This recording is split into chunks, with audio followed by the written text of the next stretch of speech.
আপনাদের বলে, গীতা পড়ো হিন্দু ভাই, গীতার মতো জিনিস নাই, গীতার মতো গ্রন্থ নাই।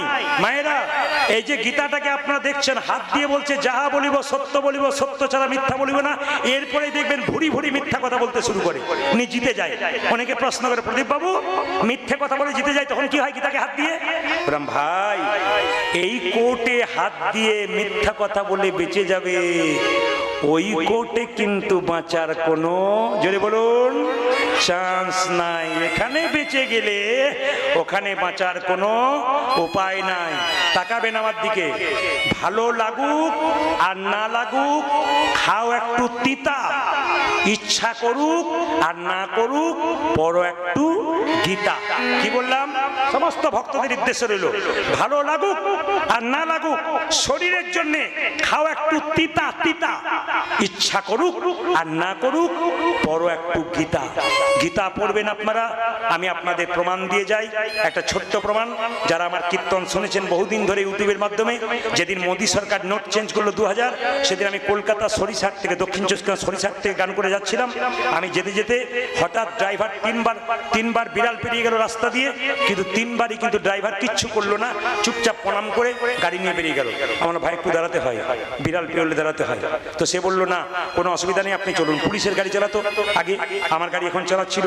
এখন হঠাৎ করে কি হলো, যে যেখানে আমি বর্ধমানে হঠাৎ একটা জায়গাতে গিয়ে জোরে ধাক্কা মারলো, গাড়িটা 3 পাল্টি খেলো, ওপর দিকে চাকার নিচের দিকে। আমরা পুলিশ অফিসার দেখলো প্রচুর গাড়ি দাঁড়িয়ে আছে, সব লোকগুলো মারা গেছে। গাড়ি কেটে কেটে যখন বের করছে, তখন দেখছে সবাই বেঁচে আছে।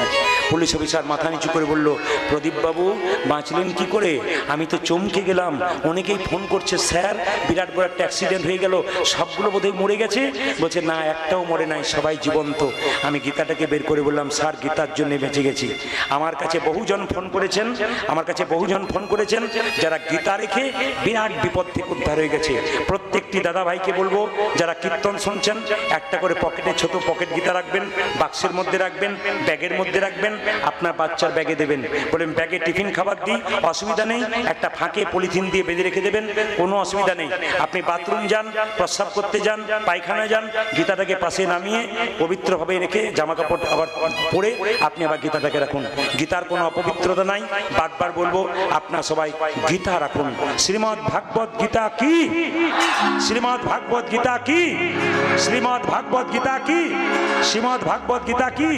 মায়েরা, মুকুন্দ সরকার বাড়ি ফিরে এলো, তার স্ত্রীকে দেখতে পেল। স্বামী, এ কি আমার হলো গো? স্বামী, এ কি আমার হলো?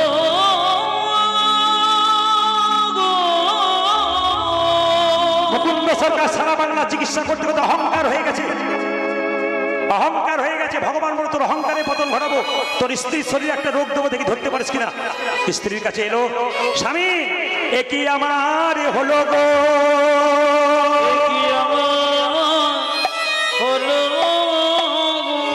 মুকুন্দ সরকার বলে, দেখি দেখি দেখি তোমার চোখ দেখি, দেখি তোমার হাত দেখি, দেখি তোমার পা দেখি। একই, আমি সারা বাংলা চিকিৎসা করছি, আমার স্ত্রী রোগ ধরতে পারলাম না কেন? রাত্রিবেলায় মহাপ্রভু মন্দিরে চলে গেলেন। প্রভু বলে দাও,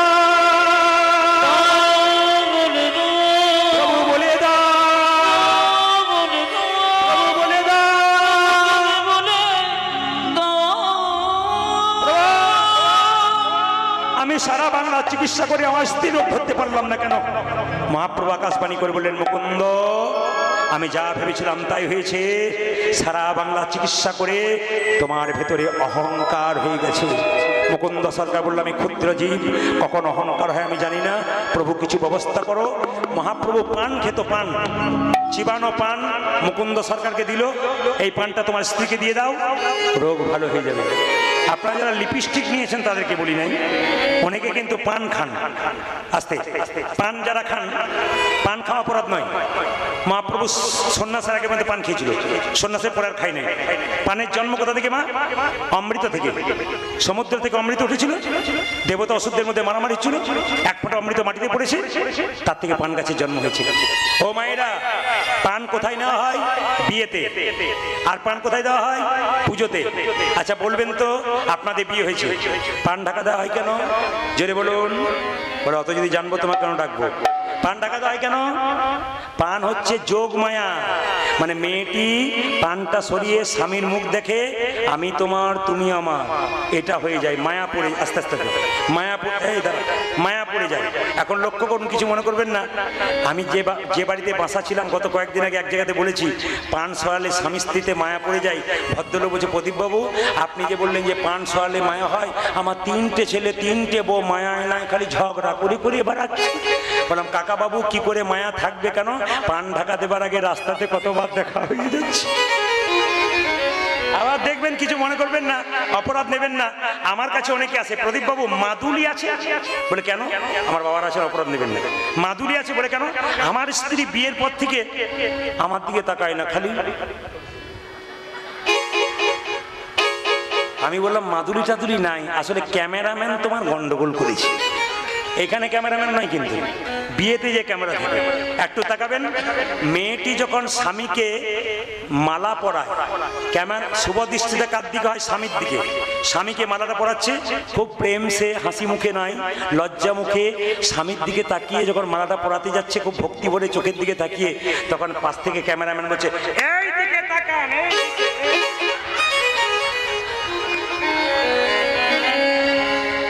শুভ দৃষ্টি কার দিকে হলো? কার দিকে হলো?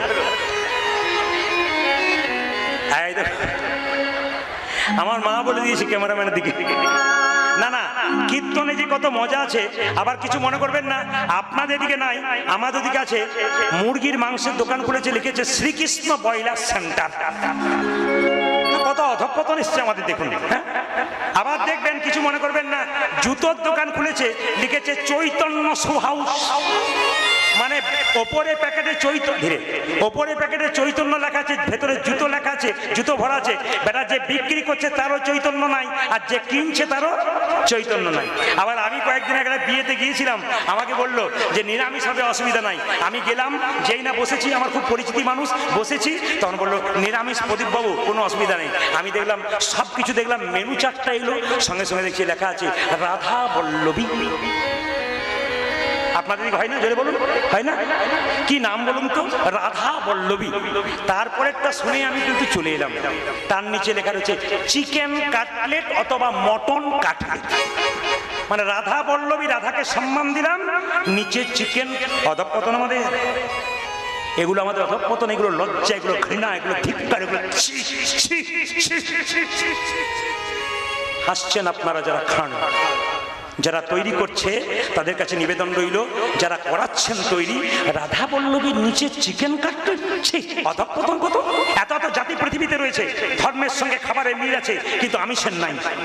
আমাদের আছে, অন্য জাতির নাই। সবচেয়ে লজ্জার ব্যাপার এইটাই, অন্য কিছু না। আবার দেখবেন ধূপকাঠির প্যাকেট, রাধাকৃষ্ণের ছবি, প্যাকেট শেষ হলো, ছবি ভাসছে কোথায়? নর্দমাতে। লজ্জা আমাদের। আবার তাকাবেন, এখন আপনারা দুর্গা পুজো দেখতে যান, কি দেখতে যান? প্যান্ডেল দেখতে যান না ঠাকুর দেখতে যান? জোরে বলুন, হিম্মত করে বলুন, কি দেখতে যান? কি দেখতে যান? প্যান্ডেল দেখতে যান।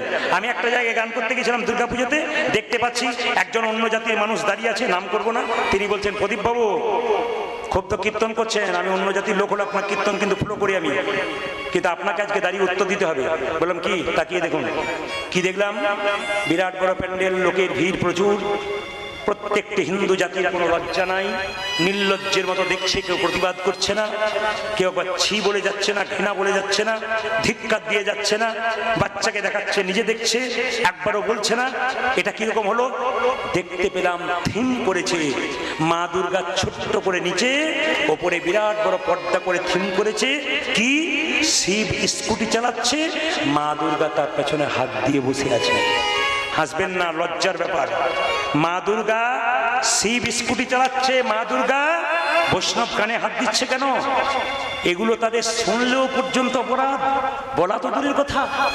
মা দুর্গা শিবের পেছনে হাত দিয়ে আছে, শিব স্কুটি চালাচ্ছে। অন্য জাতের লোকটা আমাকে জিজ্ঞেস করলো, প্রদীপ বাবু কেমন পড়াশোনা করেছেন? আপনাদের ধর্মে কোন জায়গায় লেখা আছে যে শিব স্কুটি চালায়, মা দুর্গা তার পেছনে হাত দিয়ে বসে থাকে? আমি বললাম সত্যি আমি আপনার কাছে হেরে গেলাম, আমার খুব লজ্জা লাগছে, আমার কিছু বলার নেই, আপনার কাছে আমি ক্ষমা চাইলাম, এই প্রশ্নের উত্তর আমার দেওয়ার নেই। এই প্রশ্নের উত্তর যদি মানুষের যেদিন বিবেক জাগবে, যেদিন চৈতন্য জাগবে, সেই দিন। আমি আপনাদের বলবো, ধর্ম নিয়ে ছেলে খেলা নয়।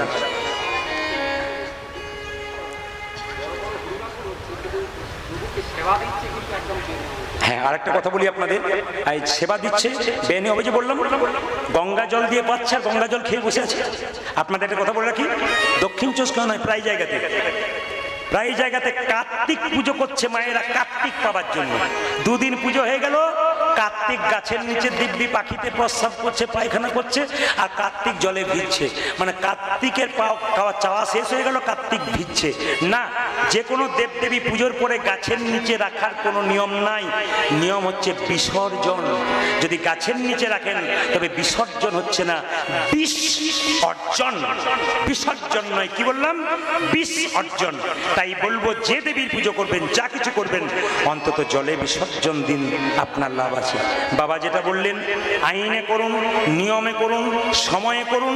ভগবানের সেবা সময়ে, আপনার সেবা উল্টো পাল্টা হতে পারে কখনো কাজের তাগিদে, ভগবানের সেবা ঠিক সময়ে করুন। মায়েরা, পেটের মধ্যে বাচ্চা এলো, মুকুন্দ সরকারের ছেলেটি জন্ম নিল কবে? সবাই লক্ষ্য করুন, সরস্বতী পুজোর দিনে। সবাই মাথার কাপড়টা নিন। আহা হেন কালে জন্মিল শিরভুনন্দন, কালে জন্মিল শিরভুনন্দন, কালে জন্মিল শিরভুনন্দন, জন্ম নিল রে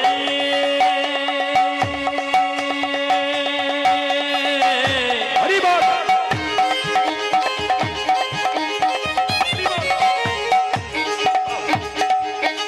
হেন কালে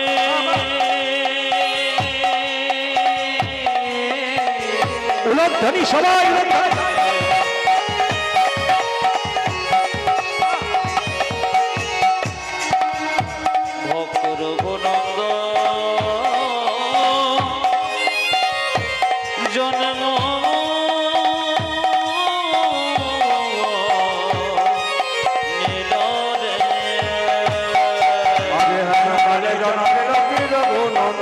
মুকুন্দ দাসেরি তাহা আনন্দিত, মুকুন্দ দাসেরি তাহা আনন্দিত, আনন্দ ধরে না, আনন্দ ধরে না, আনন্দ ধরে না, আনন্দ ধরে, মুকুন্দ দাসের মনে আনন্দ ধরে না, মুকুন্দ দাসের মনে আনন্দ ধরে না, মুকুন্দ দাসের মনে পুত্রের বন্ধ হেরে, মুকুন্দ দাসের মনে পুত্র বদন হেরে, মুকুন্দ দাসের মনে পুত্র বদন হেরে, মুকুন্দ দাসের মনে পুত্র বদন হেরে, মুকুন্দ দাসের মনে পুত্র বদন হেরে, আনন্দ ধরে না, মুকুন্দ দাসের আজে আনন্দিত, মুকুন্দ দাসের আজে আনন্দিত। বাচ্চা জন্ম দিলে মধু দিতে হয়, তাই তো? কিন্তু মধু দেওয়ার নিয়মটা আলাদা। মধু দেয় কেন? মিষ্টি মিষ্টি কথা বলবে, ওই জন্য নয়। বাচ্চা জন্ম নিয়ে মায়ের দুধ পান করতে পারে না, ওই জন্য মধু দেয়। মধু দেওয়ার নিয়ম দুবার। কখন কখন? আতুর ঘর থেকে নিয়ে যাবেন, স্নান করিয়ে ভগবানের মন্দিরে দেবেন, আর যখন ছেলের অন্নপ্রাশন হবে তখন দেবেন। মধু তো কেনার পয়সা আছে, কিন্তু দোকান বন্ধ সরস্বতী পুজোর দিন। দুই কানে শোনা এলো মধুর হরিনাম, দুই কানে শোনা এলো মধুর হরিনাম, দুই কানে শোনা এলো মধুর হরিনাম, তুই কানে শোনাইল মধুর ভজন, হরিনামে শোনালো, হরিনামে শোনালো, হরিনামে শোনালো, হরিনামে শোনালো, সারের কথা শোনার আগে হরিনামে শোনালো, সংসারের কথা শোনার আগে হরিনামে শোনালো, সারের কথা শোনার আগে নামময় দাও, সংসারের কথা শোনার আগে নামময় দাও হলো, কথা শোনার আগে নামময় দাও হলো, সংসারের কথা শোনার আগে নামময় দাও, সংসারের কথা শোনার আগে হরিনামে শোনালো, দুই কানে শোনা এলো মধুর হরিনাম, দুই কানে শোনাইল। মধুর হরিনাম। ছেলের নাম কি রাখলো? রঘুনন্দন। কিন্তু আমাদের ছেলের কি নাম রাখি? পরশু যেখানে গাইছিলাম, দুটো ছেলে সামনে বসে আছে, জিজ্ঞেস করলাম কি নাম? বলছে আমার নাম আপেল, ওর নাম আঙুর। বললাম তোর বাবাকে ফলের বাজারে যাওয়ার দরকার হবে না, নাম রেখেছি। নাম রাখবেন কি? নারায়ণ, কৃষ্ণ, বিষ্ণু। কেন? নারায়ণ নাম রেখে অজামিল গিয়েছিল কোথায়? স্বর্গে। তাই মায়েরা কি করলো? মা সরস্বতী চরণে বললো, আশীর্বাদে করো মা, আশীর্বাদে করো মা, আশীর্বাদে করো মা, আশীর্বাদে করো মা, সংকীর্তন গাইতে পারে, আশীর্বাদে করো মা, নাম সংকীর্তন গাইতে পারে, আশীর্বাদে করো মা, সংকীর্তন গাইতে পারে, আশীর্বাদে করো মা, আজ সংকীর্তন গাইতে পারে, আশীর্বাদে করো মা, ভাগবতে গাইতে পারে, আশীর্বাদে করো মা, যেন ভাগবতে করতে পারে, আশীর্বাদে করো মা, ভাগবতে পড়তে পারে, হরি হরি, যেন ভাগবতে করতে পারে, হরি হরি হরি বলে, সংকীর্তন গাইতে পারে, হরি হরি হরি বলে, ভাগবতে করতে পারে, হরি হরি হরি নাম বলে, সংকীর্তন গাইতে পারে, আশীর্বাদে করো মা, দুই কানে শোনা এলো মধুর হরিনাম, আজ তুই কানে শোনাইল মধুর ভজন। তো দিব্যি বসে আছেন, কিন্তু দুঃখ দেবো আপনাকে। কি বলুন তো, আমি 10:30টা টাইম নিয়েছিলাম, দাদা বলেছিল যে 11টা আপনাকে করতে হবে। ঘড়ির দিকে তাকান, ও ছুঁয়ে দিয়েছে। ওই জন্য 6টা থেকে কটা থেকে 7টা থেকে 8টা, মানে আমি যখন থেকে এসছি আর এরা যখন থেকে এসছে এদের দাম নাই, এদের কোনো দাম নাই। আচ্ছা আচ্ছা, মানে আপনি রান্না করবেন, আপনার হাঁড়ি কড়াইগুলো কোনো দাম নাই, আপনারই দাম আর কি। হাঁড়ি কড়াই না নিয়ে একদিন রান্না করে দেবেন, তাহলে খুব খুশি হব আর কি। যদি বলো রাধা মাধব কি, শ্যাম সুন্দর কি, সংক্ষেপে বলে দিই, রঘুনন্দন গোপীনাথকে নাড়ু খাওয়ালো, তার বাবা দেখতে পেল অর্ধেকটা নাড়ু, ছেলে বাবার মাথায় হাত দিল, গোটা নাড়ু পেল। আজকে কিন্তু এক থালা বাতাসা দিয়েছে সামান্য। আপনারা বৃহস্পতিবার বাড়িতে হরির লুট দেবেন, হরির লুট দিয়ে সেই বাতাসা আপনি রাখবেন কৌটোতে, আর সেই বাতাসা বাড়িতে বাচ্চাদের দেবেন, মন্দিরে দেবেন, আপনার লাভ আছে। সবাই হাত তুলুন, এই গানটা গাইতে গাইতে আমরা আস্তে আস্তে এখান থেকে বেরোবো। সবাই হাত তুলুন, সবাই হাত তুলুন, সবাই যেটা গাই সবাই হাত তুলুন, শ্যামল তুলুন, হাত তুলুন একসঙ্গে একসঙ্গে, বাহ তালি।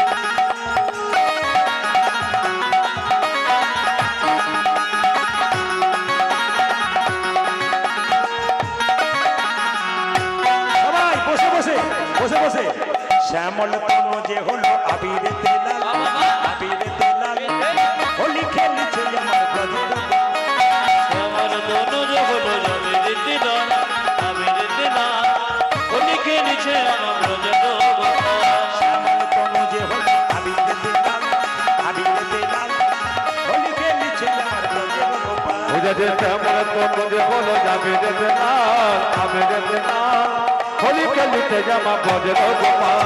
সাথে লইয়া শ্রীরাম সুদাম যত না রাখা, ওগো সাথে লইয়া, সাথে লইয়া, সাথে লইয়া শ্রীরাম সুদাম যত না রাখা, সাথে লইয়া, সাথে লইয়া, সাথে লইয়া শ্রীরাম সুদাম যত না রাখা, সাথে লইয়া শ্রীরাম সুদাম যত না রাখা, হোলি খেলিছে আমার ব্রজের গোপাল। ওগো শ্যামল তনু যে হলো আবিরেতে লাল, আবিরেতে লাল, হোলি খেলেছে আমার ব্রজের গোপাল। শ্যামল তনু যে হলো আবিরেতে লাল, আবিরেতে লাল, হোলি খেলিতে জামা ব্রজের গোপাল। রাধারে রং দেবে বলে ধরিল পিচকারি, ধরিল পিচকারি, লাল রঙে রাঙাইল নীল রঙে। ওগো রাধারে রং, রাধারে রং, রাধারে রং দেবে বলে ধরিল পিচকারি, ধরিল পিচকারি, লাল রঙে লাগাইল নীল রঙের সাজে। রাধারে রং দেবে বলে ধরিল পিচকারি, ধরিল পিচকারি, লাল রঙে রাঙাইল নীল রঙে সায়া। বুঝেছে দাদারে রক্তে বলো ধরিল পিচকারি, ধরিল পিচকারি, লাল রঙে রাঙাইল নীল রঙে কালি। বলে রং দিও না দোহাই নন্দলাল, আজে রাধা বলে রং দিও না গহনন্দলাল, রাধা বলে রং দিও না দোহাই নন্দলাল। বুঝেছে রাধা বলে রঙিও না দোহাই নন্দলাল,